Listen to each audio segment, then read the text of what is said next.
വലിയ നോമ്പിൻ്റെ സമാപന ആഴ്ച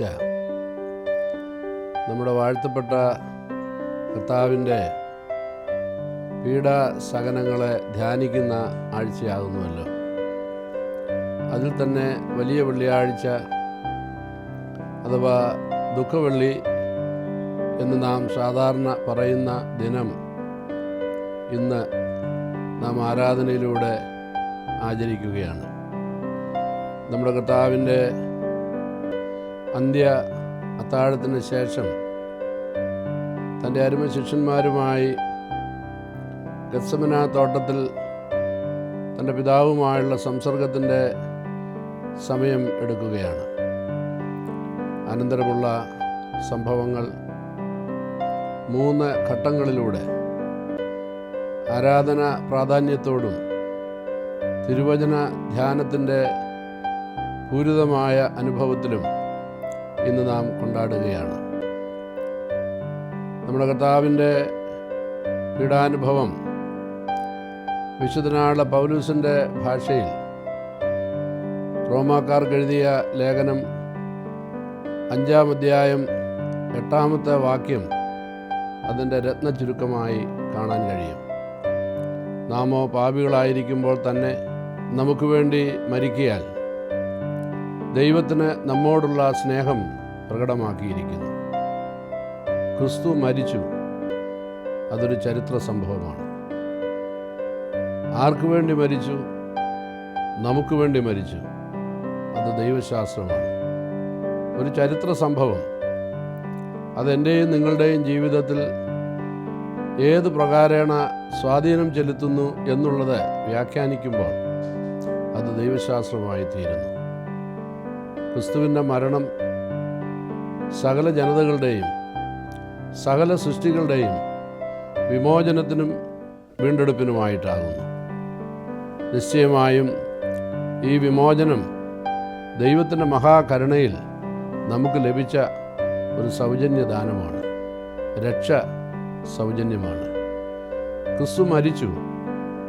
എവിടെ? ഗോൽഗോഥായിൽ.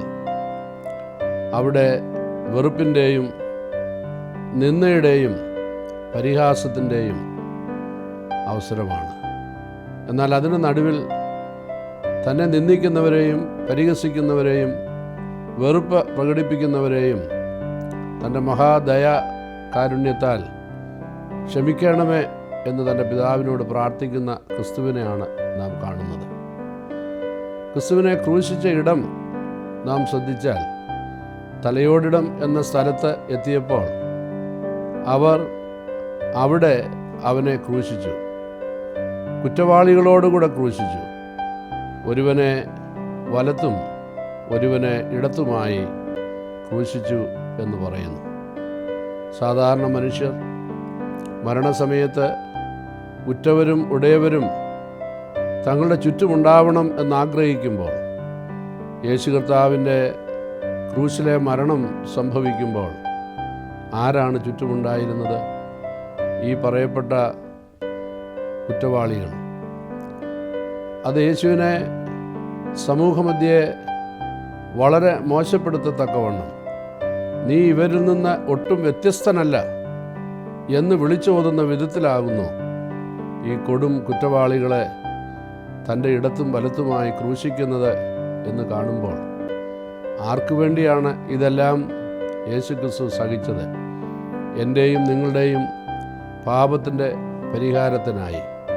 ഞാനും നിങ്ങളും മരിക്കേണ്ടുന്ന സ്ഥാനത്ത് പാപം ചെയ്തിട്ടില്ലാത്തവൻ ഒരു പാപിയെപ്പോലെ തടിക്കുരിശിൽ തൻ്റെ കരം വിരിക്കുന്ന അത്യത്ഭുതകരമായ വീണ്ടെടുപ്പിൻ്റെ വിമോചനത്തിൻ്റെ രക്ഷാകര അനുഭവം.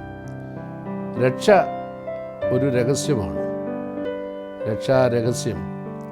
ആ രക്ഷാരഹസ്യം മനസ്സിലാക്കുക എന്ന് പറയുന്നതാണ് ഒരു ദൈവപൈതലിനെ സംബന്ധിച്ചിടത്തോളം കരണീയമായിട്ടുള്ളത്. എൻ്റെ സ്ഥാനത്ത് അവൻ എനിക്ക് വേണ്ടി മരിക്കയാൽ പാപത്തിൻ്റെ ശമ്പളമായ മരണത്തിൽ നിന്ന് എന്നേക്കുമായി എനിക്ക് വിടുതൽ ലഭിച്ചിരിക്കുന്നു എന്ന് തിരിച്ചറിയുകയും ആ വിടുതലിൻ്റെ സന്തോഷത്തിൽ വിടുതലിൻ്റെ സദ്ഫലങ്ങൾ മറ്റുള്ളവരുടെ മുൻപാകെ പ്രകാശിപ്പിക്കുമ്പോൾ നാം ഒരു ദൈവമകനായി ദൈവമകളായി തീരുന്ന അത്ഭുതകരമായ രക്ഷാരഹസ്യം. ഈ രക്ഷാരഹസ്യം നാം തിരിച്ചറിഞ്ഞു കഴിയുമ്പോൾ ഈ രക്ഷയുടെ അനുഭവത്തിലേക്ക് മറ്റുള്ളവരെ മാടി വിളിക്കുക എന്ന് പറയുന്നത് നമ്മുടെ ദൗത്യത്തിൻ്റെ നിർണായക അനുഭവമാണ്. ഞാൻ രക്ഷിക്കപ്പെട്ടിരിക്കുന്നു, അതെൻ്റെ സ്വകാര്യമായ ഒരനുഭവമായിരിക്കാതെ അത് പരസ്യമായ ഒരനുഭവമായി തീരത്തക്കവണ്ണം മറ്റുള്ളവരെ ഈ രക്ഷയുടെ അനുഭവത്തിലേക്ക് ആനയിക്കുക എന്നുള്ള ഉദാത്തമായിട്ടുള്ള ദൗത്യമാണ് ദൈവം തമ്പുരാൻ എനിക്കും നിങ്ങൾക്കും നൽകിയിരിക്കുന്നത്. നമ്മുടെ വിശുദ്ധ കുർബാന ശുശ്രൂഷയുടെ അവസാനത്തിങ്കിൽ റൂശ്മ പറയുമ്പോൾ, നിങ്ങൾ സമാധാനത്തോടെ പോയി കർത്താവിനെ സേവിപ്പീൻ എന്ന് പറഞ്ഞയക്കുമ്പോൾ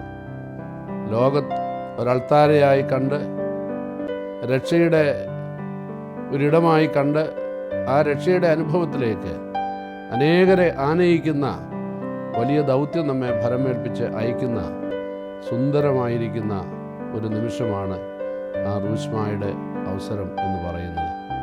എന്നാൽ എത്രമാത്രം ഈ വക കാര്യങ്ങളിൽ നാം ശ്രദ്ധാലുക്കളാണ്.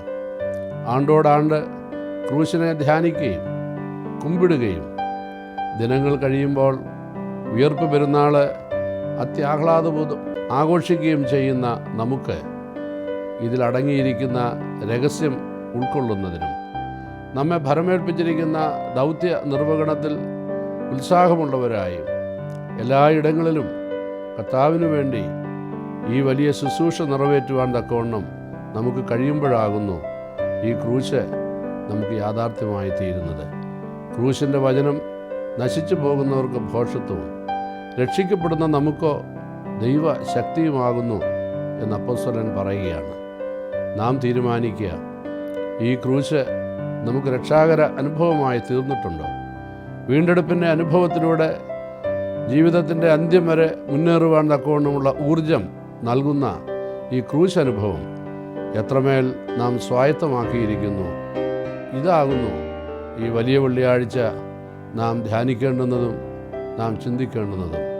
നിശ്ചയമായും ആരെല്ലാം ഈ ക്രൂശിനെ ഗൗരവമായി കണ്ടിട്ടുണ്ടോ, ഈ ക്രൂശിൻ്റെ ചരിത്രവും ഈ ക്രൂശ് നൽകുന്ന ദൈവശാസ്ത്രവും തിരിച്ചറിഞ്ഞിട്ടുണ്ടോ, അവരാകുന്നു ഭാഗ്യവാന്മാർ. അവരാകുന്നു ഈ രക്ഷയുടെ അനുഭവത്തിലേക്ക് പ്രവേശിച്ചിരിക്കുന്നത്.